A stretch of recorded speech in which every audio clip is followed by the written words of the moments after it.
welcome to the couch. This is episode 5. It is Thursday right now. Just a couple hours before Seahawks versus 49ers is going to kick off at 7:15. Today, it's just me. I think my other co-hosts are on bye this week, so it's just me. So I think today's going to be a little bit shorter, just because we don't have everyone's opinion to go through and stuff like that. But yeah, I think today's going to be a little shorter. We're going to be talking about the Deshaun Watson situation on the field. The Jets firing Robert Salah. And Caleb Williams had a great game. We're going to talk about that too. And then we're going to do some Week 6 predictions. We'll talk about everyone's percentage going into that. And yeah. Before we get into anything, crack open. I don't have a soda today. I was feeling a nice water. So go ahead and crack open whatever. And let's get started. I really don't know what I want to talk about first because there were all three of these things were a big shock to me this weekend. But we'll go ahead and talk about Deshaun Watson. Obviously coming off a rough loss against the Commanders. Let's double check the score. I think they lost by over 25. They lost 13-34. They lost by 21. And I'm the last two quarters of football weren't real football pretty much. I think the Commanders had put in Marcus Mariota in the backups halfway through the third. But that's not even the most surprising thing from that game. And I think the most surprising thing was that fourth down walk-off. Now, I have seen some things. Well, for context, if you haven't seen it, Deshaun Watson and the Browns are on offense, and it's about 4th and 1, and they're down still like 2 scores. And Kevin Stefanski, the Browns head coach, wants to go for it. But Deshaun Watson looks over the sideline and just kind of walks off and then pats his coach on the back, and they end up punting. He kind of it gave the vibe to everyone like, hey, we're not. He like, I don't want to do this. We're not going to go for it. So that was kind of the narrative coming out of that game, and I have seen a couple things that there were 12 men on the field, and that's what Deshaun said after the game in the interviews. He said, look, I wasn't going to go out there and get the penalty for 12 men on the field. There was no point, so I just walked off. And that's valid. But I think the narrative still fits of he is giving up on this team. He is not the answer. He is one of the most highly paid quarterbacks in the league and can barely play the position. Every other QB in the league has more yards than him that has started every game. And that includes quarterbacks who haven't started every game. Jordan Love has more yards than him. Let me double check. I know Jordan Love, but let's look at all of them. Let's look at all of them right now. Jalen Hurts has more yards than him. Someone who just came off bye, didn't even play last week. Trevor Lawrence on one of the worst offenses. Now, granted, they do pass the ball a lot because they're down in every game, but he has more yards.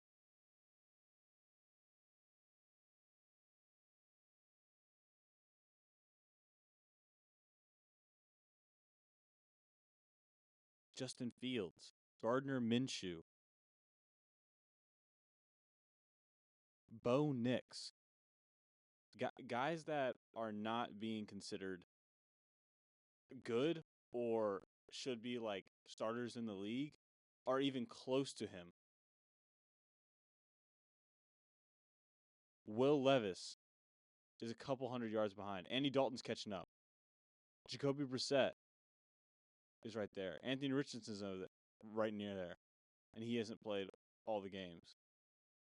I mean, Deshaun Watson is 5 weeks in and has 852 yards, 5 touchdowns and 3 interceptions.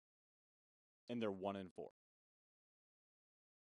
That is not anything. Those are the statistics of a QB who just got to the league or a bridge QB guy that, it's just not the right time for them to compete. Not a quarterback that you're paying $100 million. Actually, let's get the exact amount. Deshaun.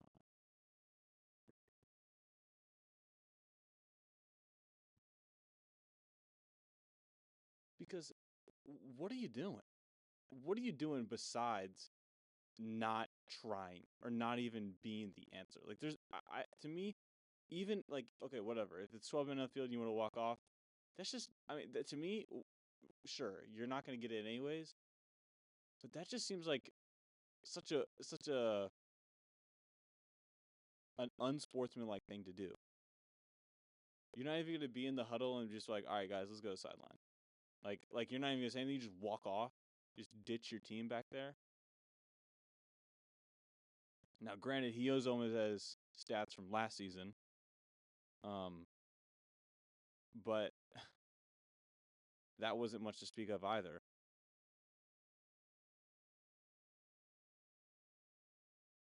He had a 5-year, $230 million contract after the Browns traded for him. The Browns said, I want this guy. And he's done nothing but help them lose. When they made the playoff last year, that was thanks to 0% of Deshaun Watson. I really think it's time for the Browns to just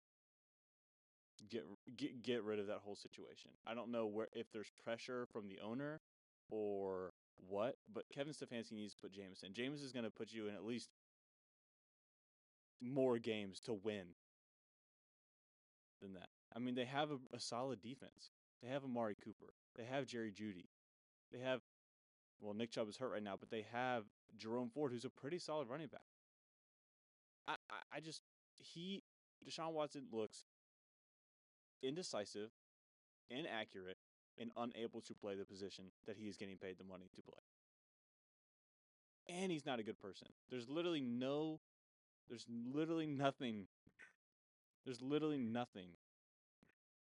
no reason that they should have him starting right now. I've even heard rumors about the Browns trading him and a first-round pick to somebody.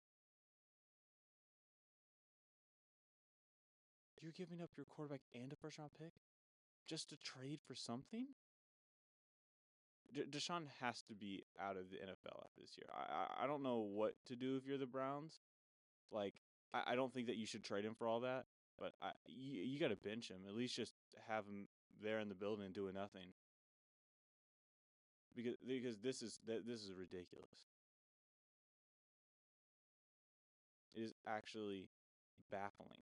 And maybe you bench him, put Jameis in, and he gets better. I mean, I think that's the only positive outlook, right? He's not just going to magically get better by going out here and putting up the worst stats in the league of any starting quarterback.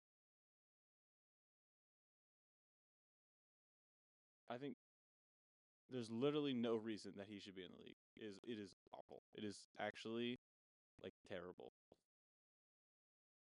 And especially this week, they play the Eagles. If he lets an Eagles defense shut him down, I think it's wraps. I think I think Jameis comes in that game. But anyways, enough about Deshaun Watson. Let's go ahead and move on to Robert Salah. I thought it was a very surprising move, honestly, from the Jets.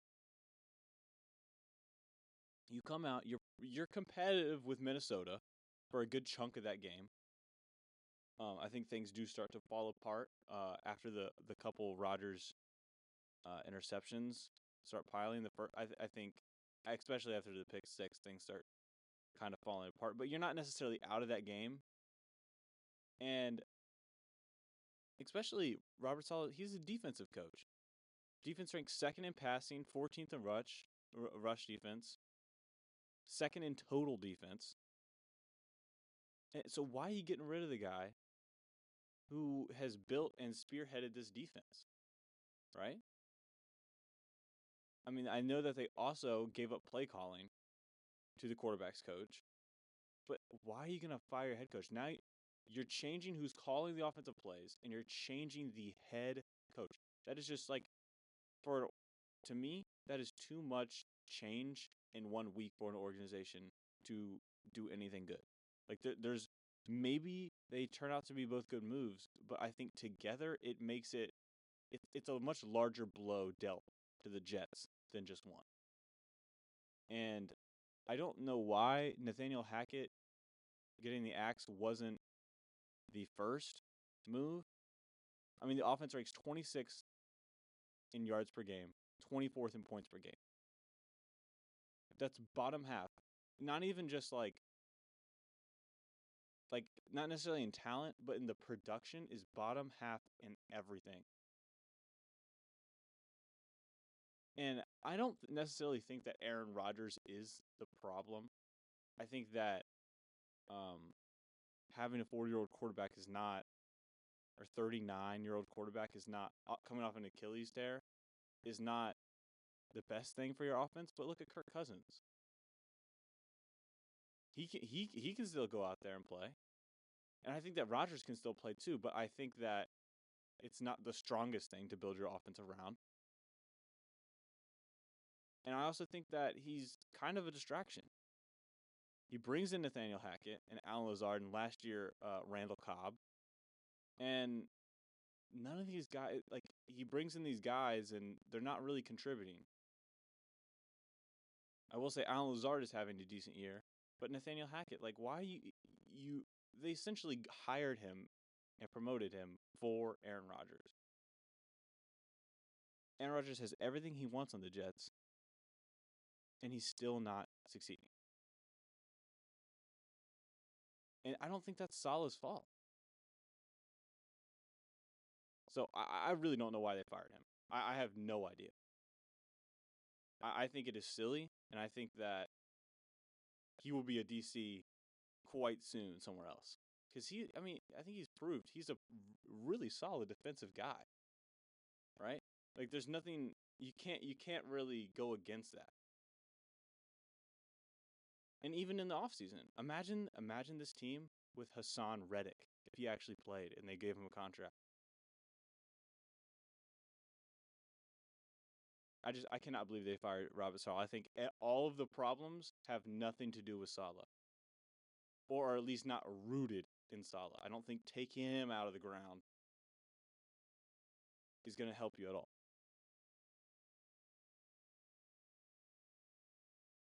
I do think that the Jets, maybe with a new play caller, might be able to reinvent this offense and become a good team. But now I don't know how the defense is going to react. I don't know how they're going to act.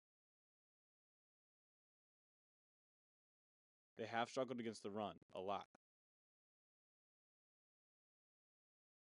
Or they've at least struggled in times. They're 14th. It's not great, not good, right in the middle. But the pass defense is there. I mean, you have Sauce, and they have a great pass rush. I feel like. Let's look at the stats.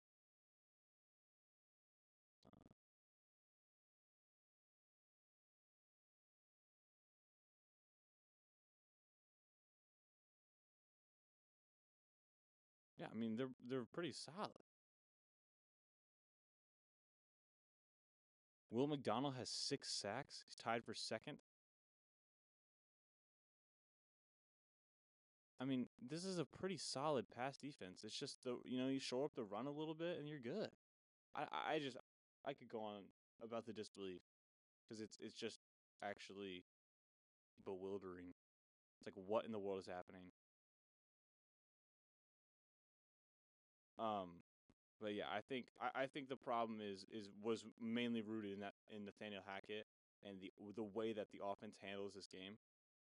Because I feel like their defense kept them in it a lot of the time. They kept Sam Darnold pretty in check throughout the game.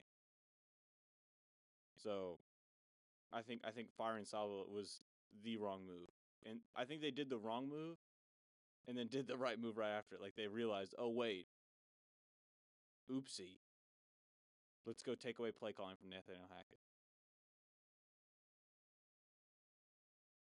And also the fact they don't even let him speak to the team, come on, that's just disrespectful.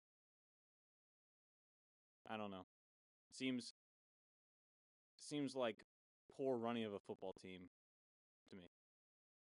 But let's move on to something a little more cheerful. Caleb Williams. He had himself a game. 69% completion, 304 yards, 2 touchdowns, no turnovers. That Bears offense was humming. DJ Moore, 2 touchdowns. Roschon, touchdown. DeAndre Swift, touchdown. I think Roschon got another one. Roschon, touchdown again. I think this is what people expected from week 1 from the Bears, I think, was this type of offensive play. And Caleb has just gotten better each week. And I think now you can start looking at him and Jaden Daniels and being like, okay, like these guys are legit, and that is why they went 1-2. And now we're going to start being able to see Drake May, too, because he's starting for the Patriots. So I think the next couple of weeks, that's going to be really fun to look at, is how these QBs progress throughout the season. But Jaden Daniels looks on fire. But Caleb Williams, I mean, look just as good in that game. He's going through all his reads. He's able to make big plays. That no-look throw he had, that was pretty nice. He even said afterwards, he was like, I no-looked it because I knew if I looked at him, he was going to pick it off. Like, that's a smart move. Like, that's a savvy move from a rookie, especially. So I'm really excited for this Bears offense now. I thought maybe it was going to take a couple more weeks for them to really mesh and get it going. But, better early than never, you know? So I was really excited. I mean, I was watching the game, and I looked at my phone, or I go do something, go get something to eat, and look down, and they're up 20 or something. I'm like, what in the world is happening? And that's the thing. When the offense plays this well and is able to actually keep the ball and, they're able to play from in front, this defense is, like, impenetrable. It's almost impossible to score on. At the beginning of the game, Chuba got that big rush. Panthers go up 7. I don't think from then there was a weakness in that defense the rest of the game. It was very, very, like, well played football from that defense. And I mean, this Bears team, it can be good. Like Bears fans have been saying for the last 10 years, this could be their year. I see the talent. I see the offensive potential. Now, they are going against a very lackluster Panthers defense without probably all of their best players besides J.C. Horn. But, I mean, it's still solid nonetheless, you know? But next week to play Jacksonville, I think it's another chance for Caleb Williams to get some good experience winning and, having some good offense. I think they're only just going to get better from here, get more connected. I think they did a good job. Give the ball to DJ. He's your best offensive guy. He's your best offensive weapon. Get him the ball. I think like in some of the early games, it's like they're not even looking at him, or I think they did a good job of getting the ball to their playmakers and letting them go. So I'm excited to watch this Bears offense now. Now is like, okay, I understand what Bears fans are talking about with how good their offense can be. Because even Swift looked good. I'm not the biggest DeAndre Swift fan, but he looks good when this offense can actually throw the ball. I mean, you saw it in the Colts game. Caleb was looking rough for a long time, and they couldn't really get the ball going. And then Caleb got better, and the run game just improved just a little bit. But now you see Caleb's able to get the offense going and pretty much flawless offense. And you can get DeAndre going behind that line. So, and honestly, I was so impressed by Caleb Williams' preciseness. Whoa. Like that. I'm very impressed with his preciseness. He is very accurate and can make a lot of plays. So it's gonna be fun. Keep watching them. But I mean, that's kind of all I wanted to talk about this week. I don't know if the Eagles, it was because the Eagles weren't playing, but I felt like there wasn't a lot to talk about. There were a few good stories. Robert Salah, Deshaun Watson, Caleb Williams breaking out. Actually, I do have another thing I want to talk about. 49ers. What's going on?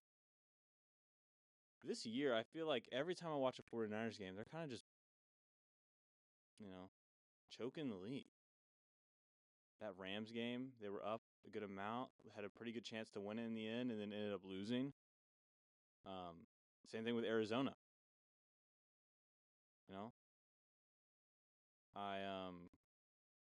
I just what's the difference? Because to me, I think the main difference is Christian McCaffrey, and I think Jordan Mason is doing a good job filling in. But overall, the main thing they're missing is McCaffrey, and I think he just opens up that offense so much that it makes it almost impossible to play defense against. But now he's gone. It makes him just a little bit more one-dimensional, just a little bit. And that's what is allowing them to lose some of these really close games. And I think that the game against the Seahawks tonight is going to be rough. I don't think a blowout. I think there's enough talent on that 49ers defense to prevent that. But I think it's gonna be a hard fought game, especially against a good Seahawks team. But there is some panic to me for this 49ers. Maybe I won't phrase it as panic, but more worry. Like, why does it feel different? It's something that, as an Eagles fan, I know too well. We go to the Super Bowl, and the next season you watch Week 1 against the Patriots, and you say, we got the win, but that just felt different. You could tell it was off. Something was going on, and as the season progresses, you're like, this does not feel like the same Eagles that went to the Super Bowl, and I think that is the 49ers this year. You watched them last year. If you went against the 49ers last year, you were like, you don't even want to watch the game. It's not fun, You're like, you're just hoping you don't get blown out by 50. But now there's this little bubble of skepticism, like, what's going on? And I know that last week, having Jake Moody get hurt, that's kind of, a random chance that, the dice didn't go their way in that one. But now Hufanga's out too. I think that there's a little bit of worry there's bubbling up. It's scary. I don't know. I think that they can be the same team, but I don't know could it be Clint Kubiak being gone?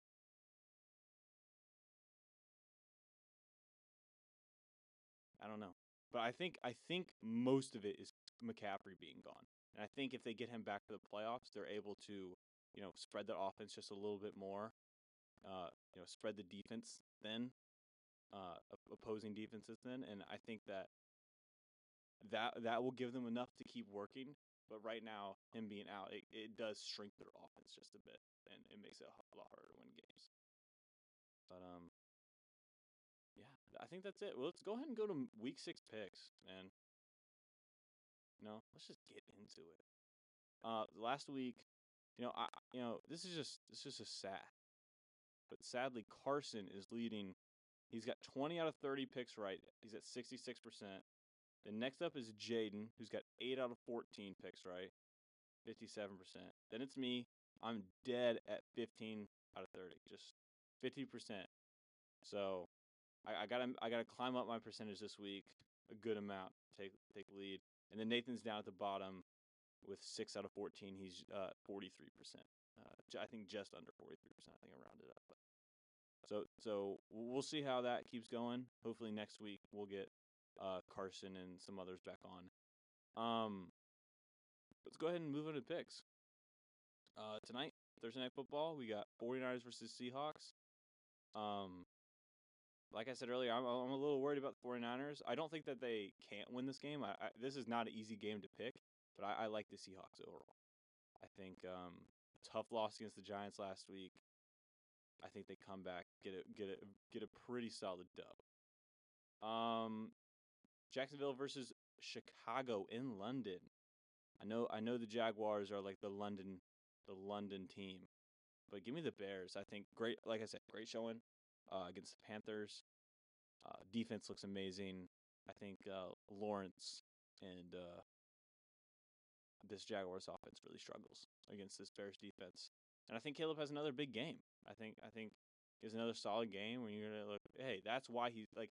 It's gonna be some confirmation for why he's number one. Next we got Texans Patriots. This is the first noon game. Give me the Texans in this one. I mean,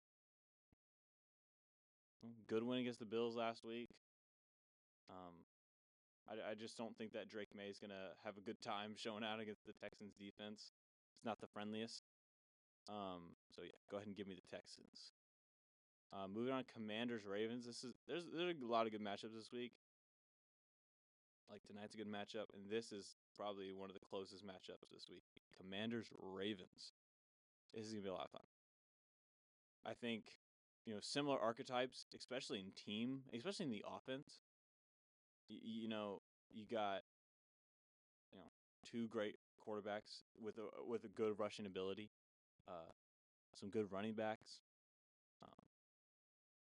Both teams with a solid run game.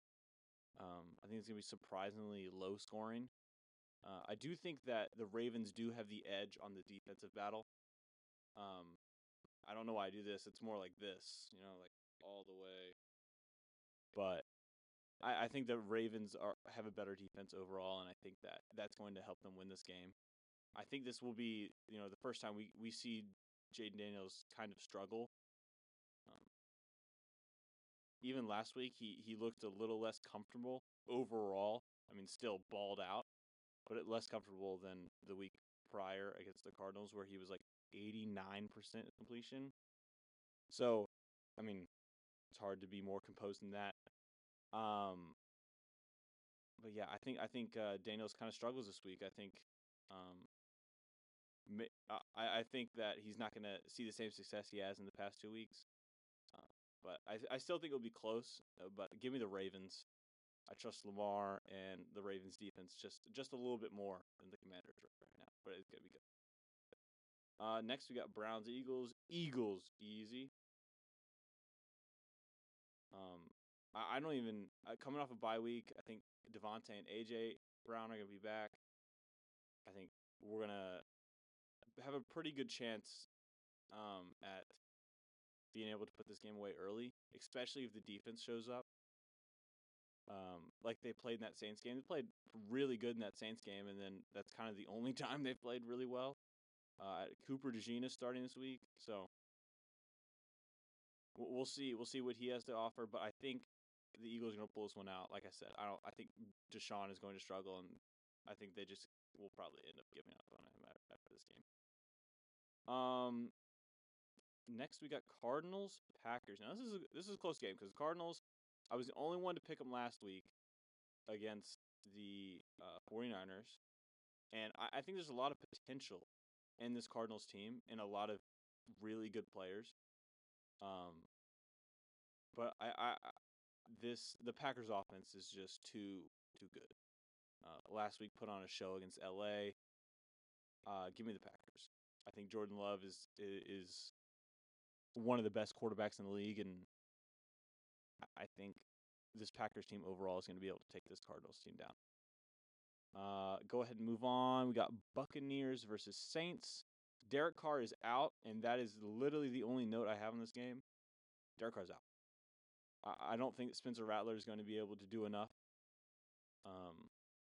against this Buccaneers defense that's been pretty solid all year. Granted, they did let Bo Nix go off in their game against the Broncos, so maybe Rattler has a chance, but I'm going to stick with the Buccaneers. I think Baker Mayfield is good enough to get this offense going and win them the game. Especially with Derek Carr being out, I don't see a way that the Saints can keep up offensively unless Alvin Kamara has a big day, but I think it's a better chance the Buccaneers win. Colts Titans. Give me the Colts. Struggled last week against Jacksonville, but they're like, I think now they're 0-10 in the last matchups in Jacksonville.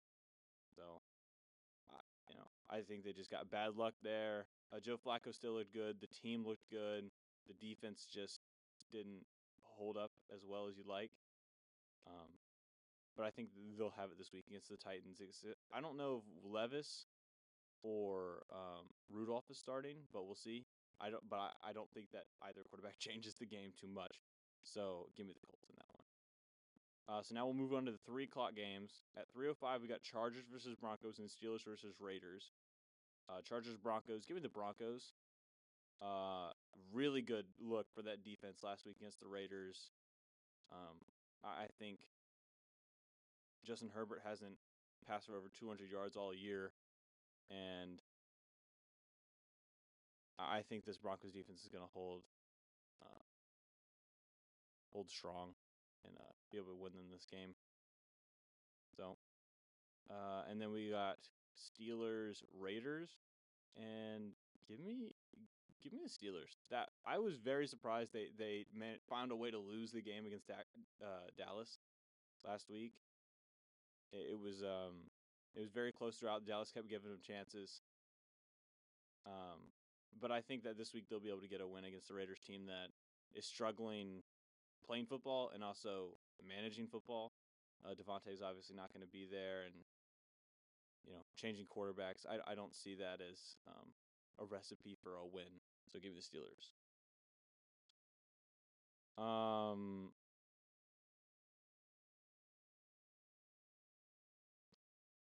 Next we got Lions versus Cowboys. This is an easier game. Like in my mind, I don't know if it's Eagles bias, but give me the Lions. I like we've said all year, the Lions have so many different ways they can beat you, and this Cowboys run defense is not the strongest. I don't think that they're going to be able to play this game without giving the Lions chances to go ahead. And it was very evident last week against the Steelers. This team is going to give you chances over and over again, and I think the Lions will capitalize on that. So give me the Lions. Next, we got Falcons-Panthers. Now, this is actually kind of funny. So I've been applying for internships, and one of the little check mark boxes, it's like a pop-up ad. It's like, hey, would you like to hear from the Navy? And it would not let me exit out of it. So I just said, yes, in, more than a month. Okay, the next day, I got a message on my phone that was like, hey, this is blah, blah, blah from the Navy. I heard you're interested. And I was like, well, I explained the situation. But I did ask him. I said, I need some fantasy football help. Please, should I start Kyle Pitts or Pat Freiermuth? And he was like, oh yeah, I got you. And he told me to start Pitts because they're playing Carolina. And that's all I needed to decide the game for this week. So give me the Falcons. Kirk's also just been playing amazing. I know week 1 he looked very static, and so did the Falcons offense. But that is very clearly flipped, and this Falcons offense looks explosive as ever. And this Panthers defense, I don't think has anyone that can match up. I can't name anyone in the front 7 right now. I don't think. Actually, I think that's a lie.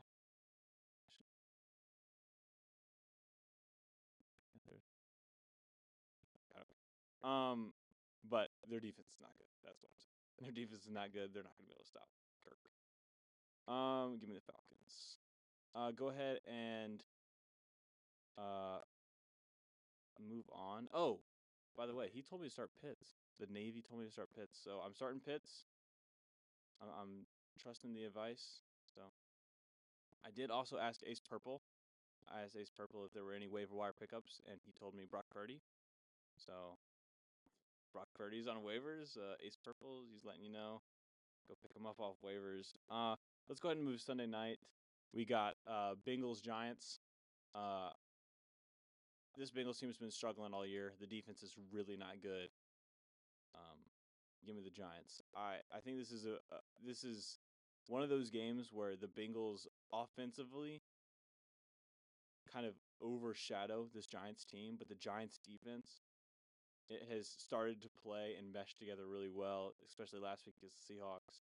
And Daniel Jones kind of last week was showing like it's not just neighbors who can help carry this offense. I think they'll just have just enough to beat the Bengals. I think the Bengals fall to 1-5. Even though Joe Burrow has been playing phenomenal this year, I think they're gonna lose this game. And then Monday night, Bills Jets. A rather lackluster matchup now to me. I think this one's easy. Bills. I don't see a way the Jets win this game. I think the Bills, like it's Josh Allen, it's the Bills. I don't think this Jets team who's firing all these people are going to win the week they fire everyone. I don't think that happens. Maybe if the scheme changes and the Bills aren't ready for it, that could be a way. But I really think that there's too much going on in that front office and that team and that locker room for them to get the win. So give me the Bills. But that's it for this week. I'm excited. This is a good week. There's lots of good matchups, like I said. Ravens Commanders is good. 49ers Seahawks is good. I really like. I think Bengals Giants is gonna be a pretty offensive game. Eagles Browns. That one's just gonna be good for me though. So I think the Bears will have another good showing. I think it's gonna be a fun week. Fun week. I'm rooting for a fun week. Everyone has fun. That's what I want. But yeah. Thank you all for listening / watching. I always forget to thank the listeners. I just say watchers. Thank you for watching. But thank you, listeners and watchers. And I hope to see you guys next week. This podcast is produced by Student Media. Student Media is a student organization at the University of Evansville. Student Media produces the Crescent magazine published online and in print 3 times a semester. Student Media produces several podcasts and utilizes design, photography, video, and sound towards experimental and academic learning in journalistic endeavors and engaging storytelling. Student Media elevates the voice of the student body and connects the campus and community to important information and points of view.